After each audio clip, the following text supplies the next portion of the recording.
vamos a avanzar en nuestro módulo. Espero que el diplomado les esté siendo de mucha utilidad. Yo soy el doctor Raúl Ávila. Este módulo lo voy a compartir con el maestro Darío. Hemos acordado que vamos a dividir los temas.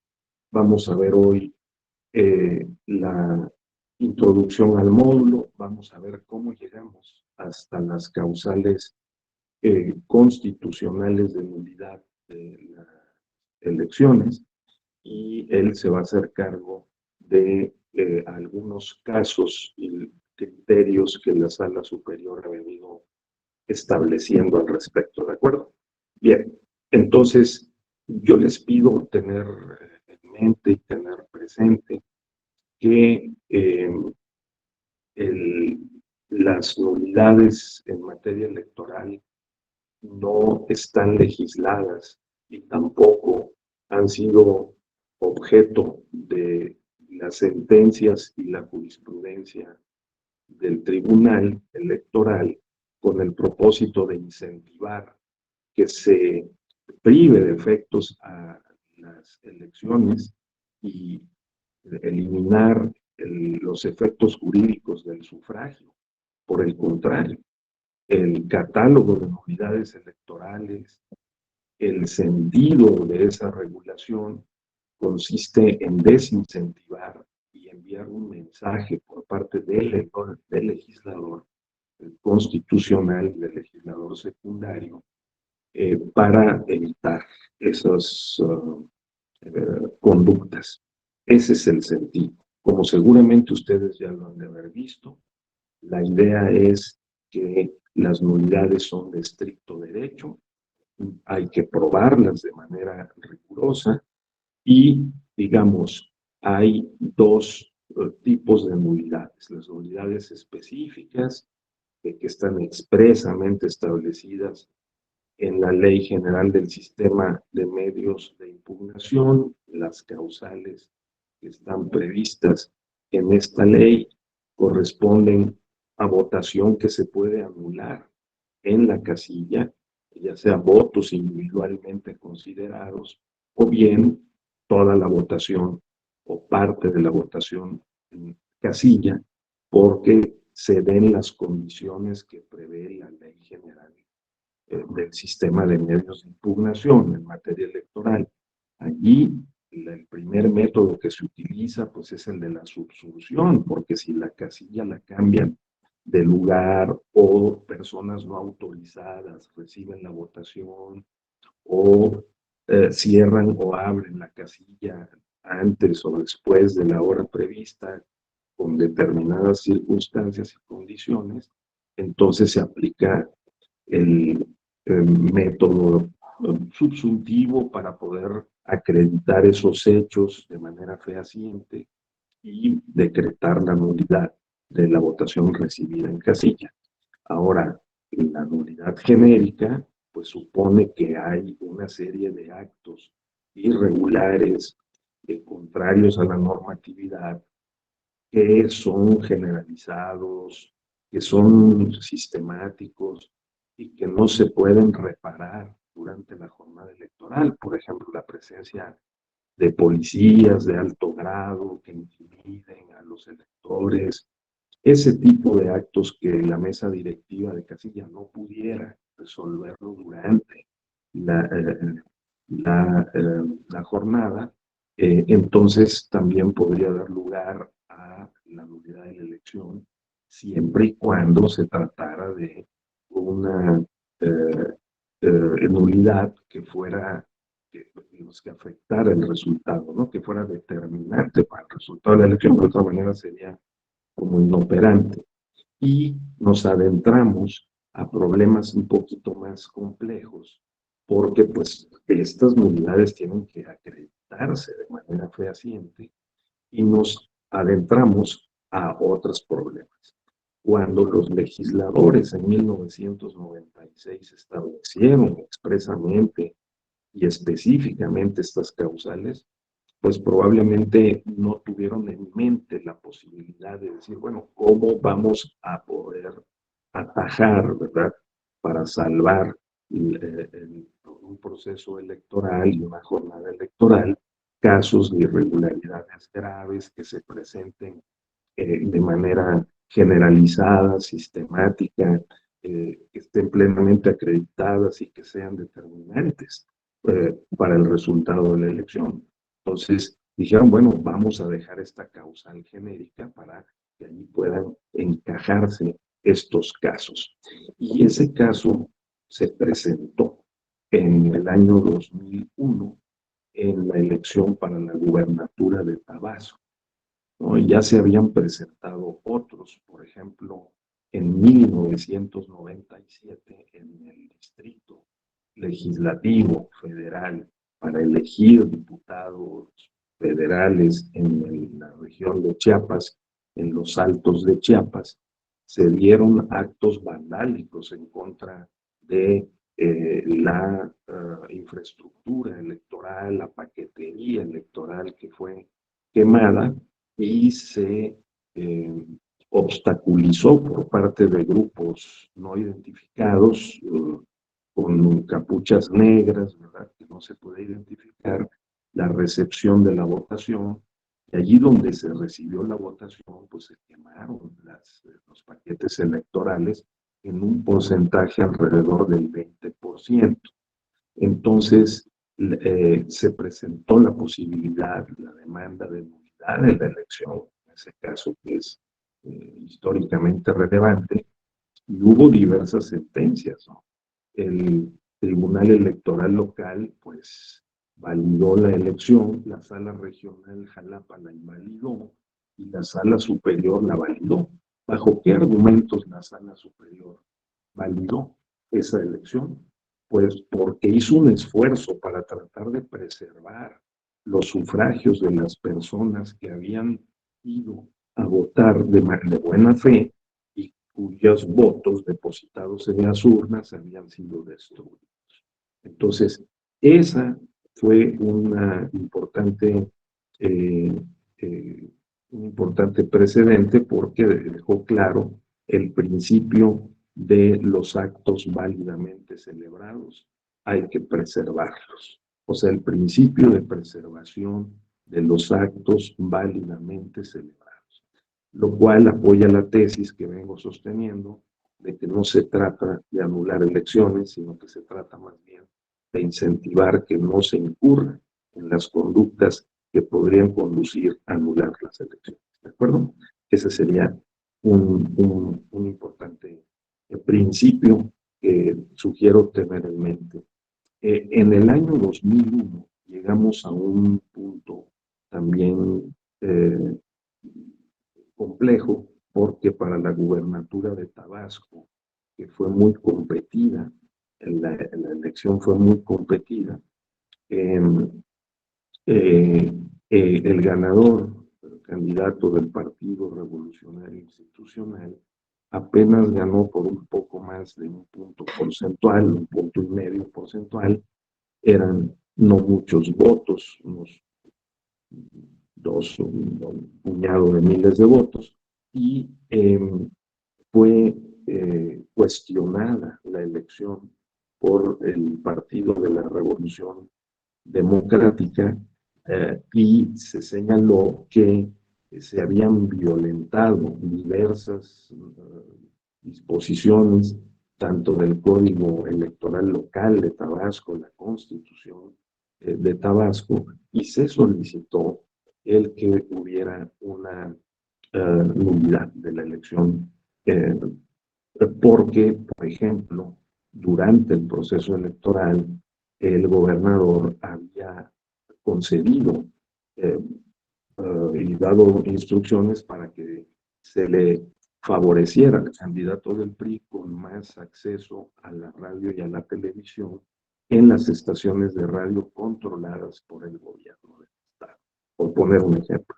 O bien que habían entregado permisos y concesiones de taxis de manera alto número y que estos los taxistas habían sido utilizados para el clásico acarreo de votantes, ¿no? Durante la jornada electoral. Y que como eso se habían dado otras diversas actuaciones durante, fíjense ustedes, el proceso electoral, no solo el día de la jornada electoral. Si nosotros fuéramos los jueces, los magistrados, magistradas en esa época, ¿qué causal aplicaríamos? Porque no encajaba precisamente esas conductas en alguna de las causales específicas. Tal vez en algunos casos, pues en donde se había pues alterado el orden o había habido alguna, digamos, irregularidad, ¿no? En algunas casillas, pero en general, la jornada electoral en las casillas se desarrolló con normalidad, pero había habido una serie de actos claramente sesgados en favor del candidato del PRI en ese momento, durante el proceso electoral, durante la campaña. De tal suerte que la sala superior se enfrentó a lo que yo les pregunto, ¿no? Compañeras, compañeros, ¿ustedes qué habrían hecho? Habrían pensado en la causal genérica de nulidad, ¿no? Y habrían decretado la nulidad de la elección. O habrían pensado en cómo poder resolver este tema. Entonces, lo que la sala superior debatió es si en un caso como ese alcanzaba los supuestos de la causal genérica de nulidad de las elecciones, es decir, irregularidades graves, generalizadas, sistemáticas, que no se pueden resolver durante la jornada electoral y que son determinantes para el resultado de la elección. Claramente no se podían resolver durante la jornada electoral porque habían tenido lugar varias de estas conductas durante la campaña. Y las pruebas estaban ahí con testimonios que se recabaron, con fotografías certificadas por notario público. Había una serie de indicios que generaban la convicción, ¿verdad? Y racionalmente llevaban a la conclusión de que se había violentado el proceso, las reglas del proceso electoral. La Sala Superior construyó entonces la causal abstracta de nulidad. Abstracta porque se consideró que era, digamos, contrario a lo concreto.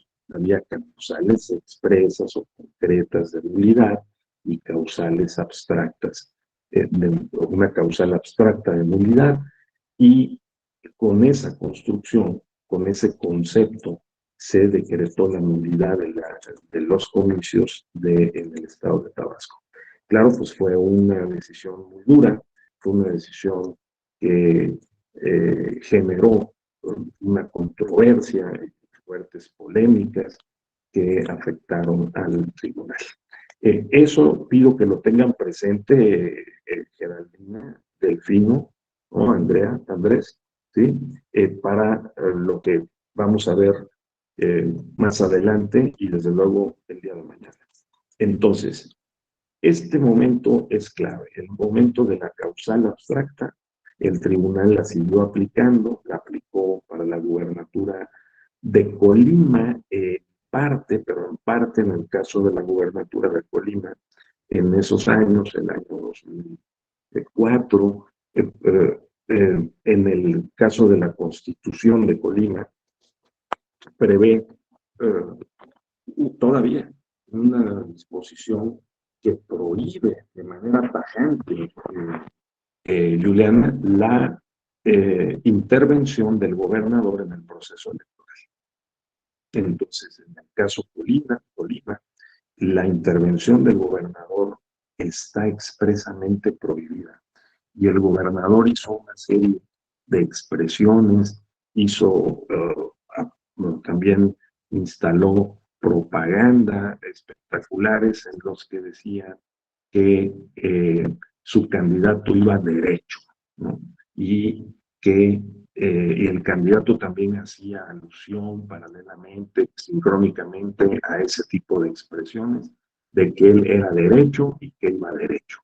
Y entonces hubo también una petición a la Sala Superior, en última instancia, de que se revisaran estas sentencias que se habían dictado en el Tribunal Electoral Local de Colima y en la Sala Regional Guadalajara, y decretaron la nulidad de la elección de gobernador de Colima.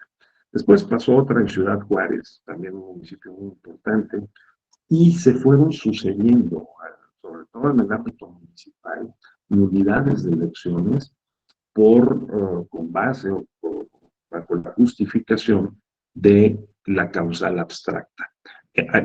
Fíjense ustedes aquí una cosa muy importante, las magistraturas desde entonces dividieron su opinión entre si en la causal abstracta dependía o debía encajarse en la causal genérica o si era una categoría distinta que tenía que considerarse por separado.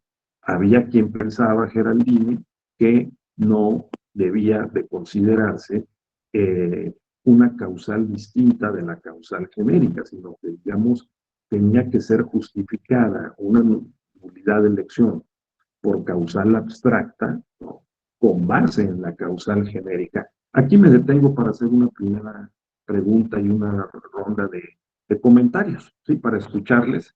Ustedes, si fueran magistradas, magistrados, jueces en aquel momento, ¿qué decisión tomarían? ¿Ustedes consideran que había suficiente justificación para construir una causal que no estaba prevista por el legislador de manera textual o que la pudiéramos inferir de la causal genérica y construir la causal abstracta, o habrían argumentado en el sentido de que la violación a todos estos preceptos, como en el caso de la gubernatura de Tabasco durante el proceso electoral, durante la campaña, encajaban y se podían desprender de la causal genérica? A ver, por favor, me gustaría escucharles. Geraldine, te encargo que no nos abandones, Geraldine. ¿Sí? ¿No nos estás escuchando? Andrés o Gerardo, quisieran hacer algún comentario.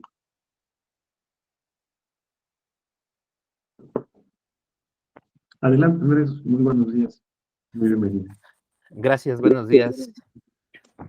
Pues, híjole, está medio complicado tomar ahí una decisión. Creo que es una decisión, pues, determinante, ¿no?, para las posibles nulidad de la elección. Yo, en lo personal, creo que sí hubiese encajado la abstracta en una genérica, porque no teníamos causas específicas para hacer la nulidad. Pero pues también hay que recordar que pues en el sistema jurídico electoral están las leyes, pero también están los criterios de las personas. Y en base a esos criterios, cada persona puede tener determinadas sanciones. Es decir, los momentos cambian de acuerdo a los personajes y pues desgraciadamente o afortunadamente también de acuerdo a la ideología de cada magistrado.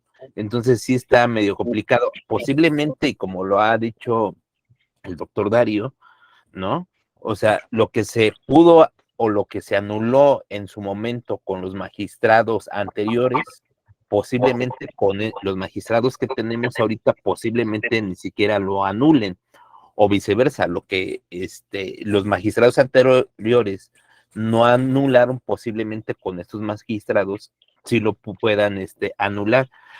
Aquí creo que habría que actualizar y unificar criterios y no interpretaciones personales.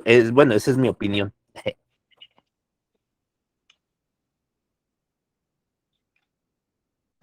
Sí, claro. ¿Me están escuchando ahí? Con un poquito de eco. Sí, es que estoy tratando de volver a la... Perdón, bien, ya lo acabo. Bien, entonces, lo que Esto es un punto relevante, lo que comentó el compañero. Sí, los criterios subjetivos, desde luego, siempre habrá que tratar de ofrecer las justificaciones, la argumentación objetiva para poder, digamos, establecer una resolución más sólida, ¿no? Entonces, bien, pues quería comentar que esa fue una discusión porque, claro, siempre existe la preocupación de que vamos a decir, se cuelgue o se justifique o pretenda justificar una decisión de una decisión judicial, digamos, alejada de lo que el legislador previó, ¿no? Entonces, ahí se presentó esta duda, porque pues el legislador previó la causal genérica, y la causal abstracta pues fue una construcción jurisprudencial.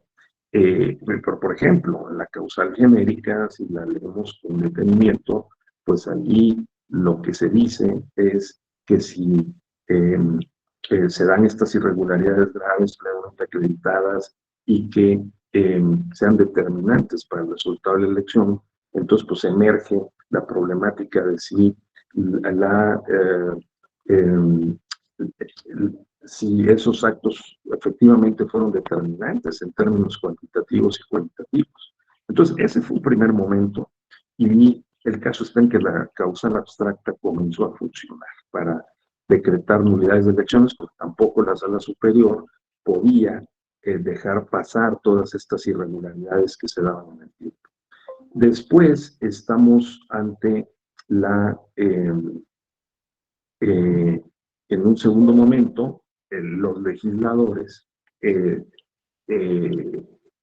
confrontaron esta causal abstracta, y en el año 2007, después de la controversial elección presidencial del 2006, establecieron en el artículo 99 de la Constitución que ninguna sala del Tribunal Electoral debía anular una elección por una causa que no estuviera expresamente prevista en las leyes, ¿de acuerdo? En las leyes. Lo que la Sala Superior comenzó a construir entonces fue la causal de nulidad por violación de principios constitucionales. ¿Sí? Entonces comenzó haciéndolo en un caso muy importante. Después de la reforma 2007, a finales de ese mismo año, en el caso Acapulco, en donde se dio la elección para la presidencia municipal, y se generó toda una controversia porque también durante la campaña y el día de la jornada electoral en particular, se dieron una serie de actos irregulares que dieron motivo a cuestionar el resultado de la elección, que nuevamente en ese municipio de Acapulco ganó el PRI, pero que aparecieron también personas vestidas de negro, que estaban cerca de las casillas, que había habido gobernadores de otros estados que habían llegado durante los mítines en la campaña a apoyar al candidato del PRI, que habían puesto una serie de espectaculares también en apoyo al candidato, que el día de la jornada había habido operativos de taxistas, de transportistas, que no había habido un ambiente, digamos, regular, ¿no?, para poder desarrollar la jornada electoral. Y en ese caso Acapulco, cuando llegó a la Sala Superior sí consideró pertinente comenzar a perfilar y a construir la causal de nulidad por violación de principios constitucionales. Como los legisladores habían colocado en el artículo 99 que no habría cabida para anular elecciones por causas no expresamente previstas en las leyes, lo que ocurrió fue que la Sala Superior pues justificó la nulidad, pero por violación de principios constitucionales. El legislador no dijo que por causas no expresas en la Constitución, ¿de acuerdo? Entonces, otra vez, ¿qué habríamos hecho si se presentaran una serie de irregularidades y probables ilicitudes durante la campaña, el día de la jornada electoral, y que fueran violatorias, por ejemplo, del principio de certeza o del principio de legalidad, ¿no? Y que nos adjuntaran las pruebas, los videos, las fotografías, los testimonios, ¿no? Informes, certificaciones, pruebas, que sumadas podrían generar la convicción y llevar a la conclusión razonada, ¿no? y objetiva de que se violentó las reglas o los principios constitucionales. Entonces, en el caso de Acapulco, del finales del año 2007, la Sala Superior construyó, ¿verdad?, esta justificación, porque también consideró que si no se pudiera anular una elección por violación de principios constitucionales, entonces se dejaba una enorme laguna y un espacio desregulado para que los candidatos y los partidos pudieran vulnerar el proceso electoral, ¿no? La integridad del proceso electoral. Entonces, ese fue un segundo momento, causal abstracta, violación de principios constitucionales. La sala lo fue consolidando hasta que estableció esta modalidad, digamos, ¿no?, de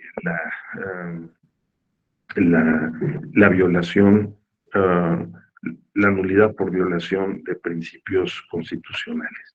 Luego es importante decir que se vino pues la elección presidencial del año 2012 y que allí nuevamente se presentó un debate porque había habido varios casos complejos, ¿no? Habíamos cambiado el llamado modelo de comunicación política en el año 2007, habíamos clausurado la posibilidad de comprar tiempo o adquirir tiempo en radio y televisión, y también habríamos tratado de bloquear, en el caso de la elección del gobernador de Veracruz, ¿no?, en el año 2010, el que se recibieran recursos de procedencia ilícita en las campañas. Entonces empezó a poner sobre la mesa y a discutir que esa era una causal de nulidad, por lo que después de la elección presidencial del año 2012, esto se puso sobre la mesa, los partidos, para la reforma electoral, del 2012, comenzaron eh, a considerar el colocar en la Constitución, como ustedes seguramente saben, estas causales. Entonces llegamos a este tercer momento en donde, para fortalecer todavía más la legalidad y la constitucionalidad de las elecciones con motivo de las nulidades, se colocó en el artículo 41 de la Constitución estos tres causales con las que tenemos a la fecha, ¿no?, que es el que no se no se puede exceder el tope de gastos de campaña en un 5% del monto máximo autorizado por el Instituto Nacional Electoral, no se adquiera cobertura informativa en tiempos en radio y televisión fuera de los supuestos previstos en la ley, que es la asignación de tiempos por parte del Instituto Nacional Electoral, o bien que se reciban o utilicen recursos de procedencia ilícita, ¿verdad? Entonces, dichas violaciones, claro, dice la propia Constitución, deberán acreditarse de manera objetiva y material, y se presumirá que las violaciones son determinantes cuando la diferencia entre la votación obtenida entre el primero y el segundo lugar sea menor al 5%. Entonces, ahí están las reglas y, bueno, comenzó el juego. a partir de ella, ¿no? Entonces, tenemos un marco, pues, bastante consolidado de posibilidades de nulidad de las elecciones. Lo cierto es que colocar en la Constitución estas nulidades por violación de causales, ¿verdad? Violación de esas causales de nulidad, o sea, si se establecen ahí en la Constitución, bueno, refuerza el sentido que hemos mencionado aquí, que se viene prefigurando en esta materia. Así que bueno, se han presentado desde entonces varios casos que se acercan allí a este esquema. El caso de la delegación de la Ciudad de México, de la delegación Miguel Hidalgo, en donde pues en la legislación de la Ciudad de México existía una norma que señalaba como causal específica de nulidad el rebase de topes de gastos de campaña por parte de algún candidato o partido, siempre y cuando ese rebase de topes fuese determinante y estuviera acreditado por la autoridad electoral.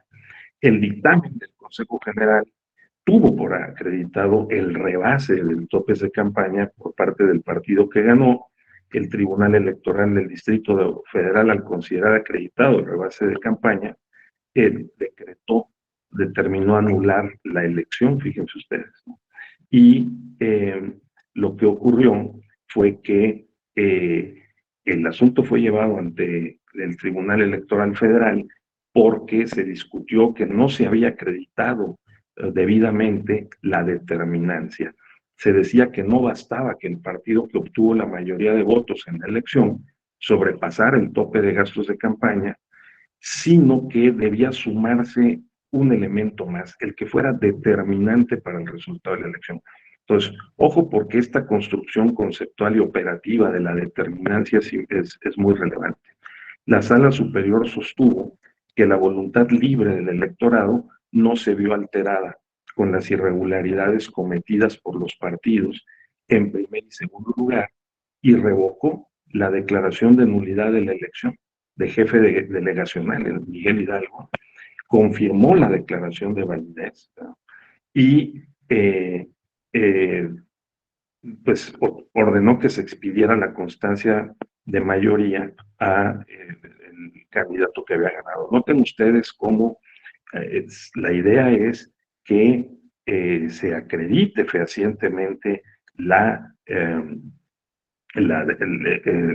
no solo el rebase de topes de campaña en este caso, sino el concepto de la determinancia. Ahora, estos asuntos son muy polémicos. La sentencia fue aprobada por una votación dividida de apenas 4-3. La minoría emitió un voto particular. En ella decían que ambos partidos rebasaron el tope de gastos de campaña, ¿no? Y que bueno, pues eso agravaba la situación, consideraban que no era necesario acreditar la determinancia de manera cuantitativa, que bastaba por sí mismo el rebase de los topes de campaña para que operara la nulidad de la elección. Entonces, tengamos en cuenta esto, porque la Sala Superior comenzó también a revisar con lupa estos casos de nulidad después del año 2007 y después 2014, ¿de acuerdo? Otro caso se dio en la delegación Coajimalpa en el año 2009, que también sirve como un precedente importante porque existía una norma que señalaba como causal específica de nulidad el rebase de topes de gastos de campaña por parte de algún candidato o partido, siempre y cuando dicho rebase fuese determinante y fuera acreditado, ¿no? El dictamen de la unidad de fiscalización tuvo por acreditado el rebase del partido ganador del PAN. El Tribunal Electoral de la Ciudad de México otra vez consideró acreditado ese rebase de topes de gastos de campaña, determinó anular la elección para jefe delegacional, considerando que el que se acredite el rebase no siempre dará lugar a la nulidad de la elección, porque la cantidad erogada en exceso por alguna otra circunstancia no es siempre suficiente para alterar el resultado. Para que se dé la nulidad hay que demostrar que un partido político transgredió el principio de equidad al sobrepasar los límites de gastos y con ello logró deformar la conciencia del votante, influyó en él y de ahí que el sufragio se encuentre viciado de origen, ¿no?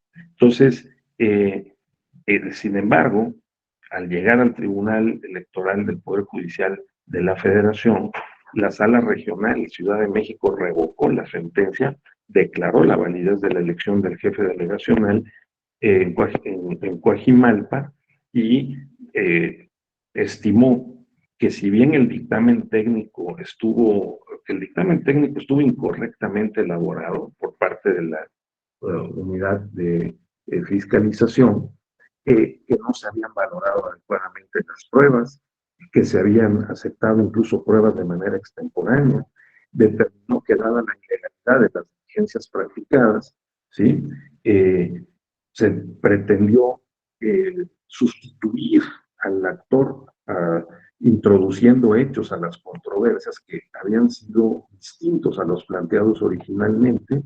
Se expuso, por lo tanto, el rebase de topes por parte del candidato y del PAN, ¿no?, que había resultado ganador, y todas las actuaciones derivadas quedaban sin efectos jurídicos. Así que la Sala Regional Ciudad de México tuvo que realizar una nueva cuantificación de los gastos, de lo cual se derivó de que no se acreditó el rebase del tope de gastos de campaña. Entonces, consideremos este aspecto también importante en este caso. Les voy a comentar, compañeros, que en unos minutos más voy a, lamentablemente, a enfrentar un incidente técnico, ¿sí? Compañeros, ¿me escuchan? Este, eh, con mi teléfono y con la laptop. Es probable, compañeras, compañeros, Jesús, por favor, ruego su comprensión, Andrés, y también a Luis Jaime, por favor, del área de tecnología de capacitación, gracias por la comprensión. Me parece que voy a tener que concluir anticipadamente la clase, ¿sí? Y la retomaremos mañana en la mañana. Ofrezco estar presente cuando comience, porque me va a pasar que no he podido conectar la laptop y no voy a poder sostener la transmisión a través del celular. Entonces, voy a intentar, voy a pedir que aguarden unos 10 minutos, solamente 10 minutos, por favor, compañeras, compañeros, a ver si lo logro, ¿sí? Restablecer por la vía de la laptop. Si no, les voy a pedir que por hoy, extraordinaria y excepcionalmente, eh, suspendamos la sesión y la recobremos mañana con el maestro Darío. Los acompañaré desde las 9. Entonces vamos a suspender aquí, por favor. Queda en mente estos tres momentos: causal abstracta, violación de principios constitucionales y las causales expresas en la Constitución como motivo para la nulidad de las elecciones. Entonces, los precedentes más cercanos que se dieron entre 2008, 2009 y hasta 2014, y luego lo que ha ocurrido de 2014 en adelante. Permítame entonces hacer esta pausa. Si en 10 minutos yo avisaré si no es posible continuar, se los voy a agradecer que mañana lo retomemos a las 9 de la mañana. ¿Sí? Muy bien, muchas gracias. Gracias.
Bueno, buen día a todas y a todos de nueva cuenta. Miren, el doctor Raúl Ávila, como les comentó, no consiguió resolver los problemas técnicos de su equipo todavía. Entonces, si les parece bien, nos vemos el día de mañana a las 9 de la mañana y como él les había indicado, pues ahí se retomarán los temas que quedaron pendientes. Muchísimas gracias por su comprensión. Lamentablemente algunas cuestiones técnicas se salen del control académico y específicamente y estas cosas pues suelen suceder, pero como les comentó el doctor, él se va a encargar de reponer los temas que habían estado pendientes. Muchísimas gracias por su atención y su comprensión. Bonito día.